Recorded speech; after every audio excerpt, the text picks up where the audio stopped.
Hey folks, and welcome back to Glenn and Adrian's Rock Talk. That's Adrian. And that's Glenn. And today we are going to look at a new band for the channel, Living Colour. This is a band that came to prominence in the late 80s.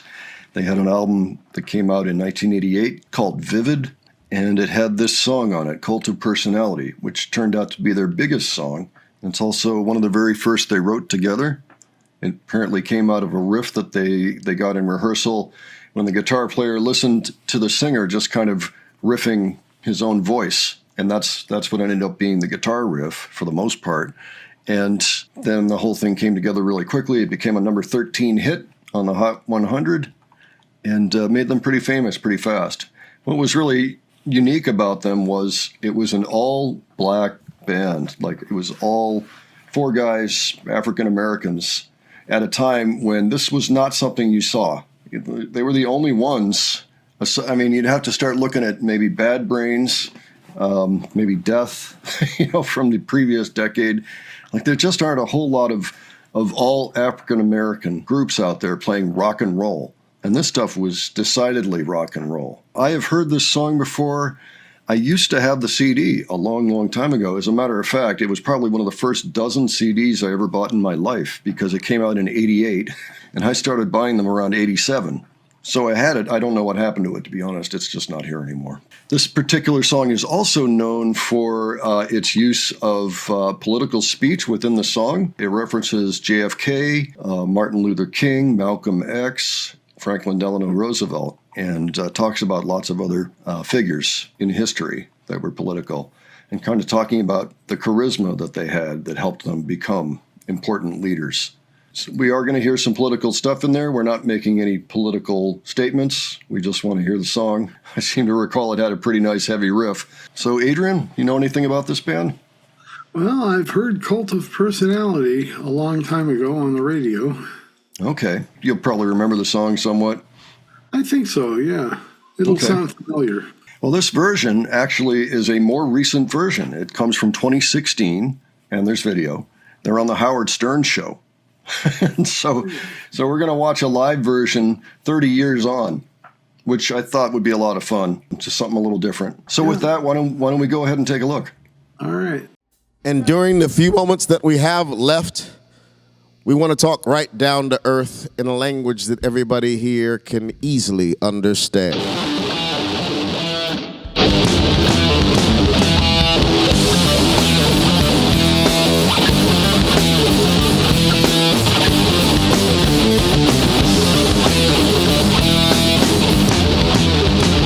in my eyes, what do you see?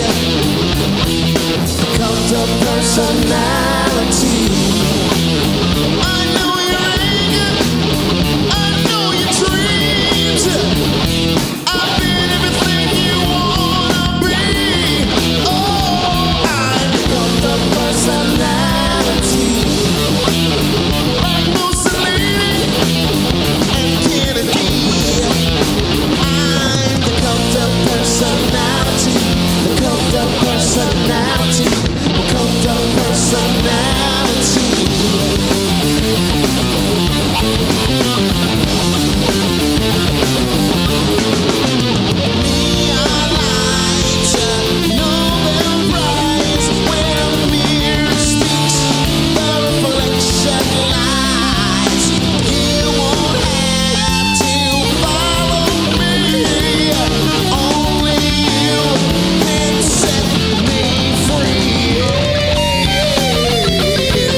can do for you.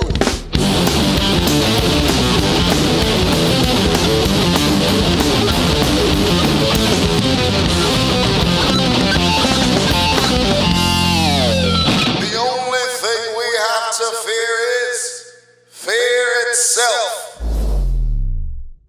That was a lot better than I remember it back in the day. See what I'm saying?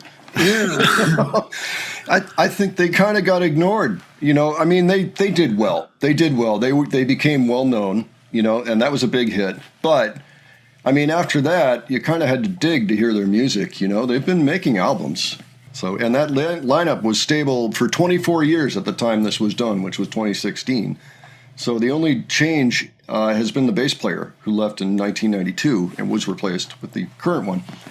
You know, but otherwise it's the same band, same guys. You know, and Vernon Reid tearing it up like Eddie Van Halen or something, you know, and really Yeah, wild. that was awesome. That was an incredible guitar solo. Yeah, I agree. And I like that Zeppelin-ish riff, too, that they have for the song. Oh, yeah. So what were your thoughts, Adrian? The singer has an incredible voice, Yeah. first of all. And, you know, they can jam like nobody's business, as we just saw. You know, I like the doubling of the guitar and the bass in the main riff. Yeah, that's something a lot of bands did back in like the late 60s, early 70s. There were a lot of heavy bands that kind of played that way. The bass and the guitar tended to be in step with each other. You know, Zeppelin did it. You heard it in Sabbath somewhat, you know. So pretty cool. Pretty cool. I hadn't paid attention to these guys too much back in the day, and I regret it. Yeah, I know. I'm like, am I sure that They're awesome. album, am I sure that CD is gone or what? Maybe I should look harder to see if it's around somewhere.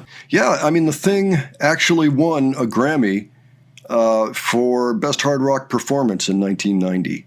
Not bad. Cool. Yeah. Yeah, Rolling Stone calls it one of the 100 best albums of the 80s, number 64.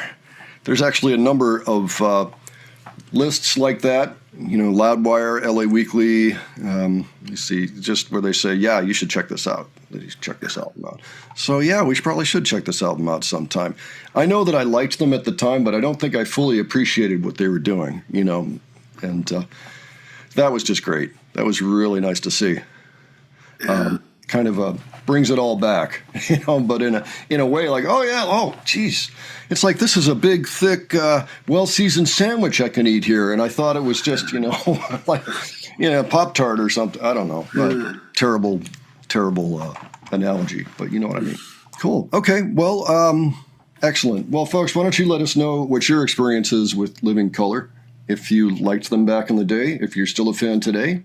Any of that, or if this is the first time you've even thought of them for 35 years, you know, let us know about that too. I'd just be really interested to know. They sound fantastic to me, so we would like to do another one at some point. Why don't you suggest something if you know it? If you enjoyed this video, please give it a like, and if you enjoyed our presentation, please subscribe. All right, thanks so much for joining us, and we'll catch you on the next one.